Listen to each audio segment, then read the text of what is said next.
Channel Vibes, alam naming napanood nyo ito dahil viral ngayon ang video ng isang ama at ng isang ina!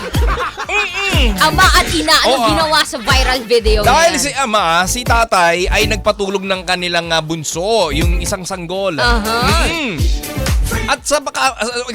Hotdog. Sa Oo. kabila ng pagkakala niya natulog na ito dahil nga karga-karga niya habang nakatapa, hindi na gumagalaw. Na ibig sabihin tulog na. Oo, Pero, ang hindi alam ni Daddy, pagpasok niya sa kwarto, sinesenya sa niya pa yung asawa niya na, huwag kang maingay dahil tulog na si Oo, baby. yeah. Ilalapag ko na. Oo. Di ba alam mo naman ang baby kapag tulog, Oo, kailangan. Diba? Walang ingay. kung walang ingay, konting Oo. kaluskos na nagigising. Correct. Pero, eto na nga, ilalapag na sana ni Daddy yung baby, Aha. ni Daddy Miel, yung kanyang bunso, aba, pagkita niya sa ilalim, ay dilat na dilat pa ang mga mata nito.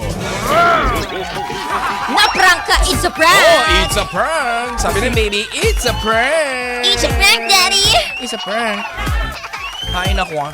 Ganito talaga ang crucial sa pag-aalaga ng mga baby. Oo, napakahirap din talaga, no? Mm-mm. Kaya naman sa paglaki ng bata, naway maalala nila, no? Ang hirap Oo. na pinagdaanan ng kanilang mga magulang. Oo, sa pagpapalaki sa kanila. Biruin mo yung magdamag ng gising. Oo. Yung oras ng gising mo sa madaling araw, talagang nakakahilo yan pagdating na ng pag gising mo na sa umaga. Oo. Mahilo-hilo ka kasi nga hindi maganda yung pagkakatulog mo at hindi kumpleto ang tulog mo sa Correct. madaling araw. Para Dahil dinaig nga- mo pa yung call center. Ayan! Shifting ang schedule. Oo. Di ba? Kaya Iba naman, yun. palakpakan natin yung mga nagsisimula pa lamang na maging magulang. Di ba? Palakpakan niyo yung mga mukha nyo.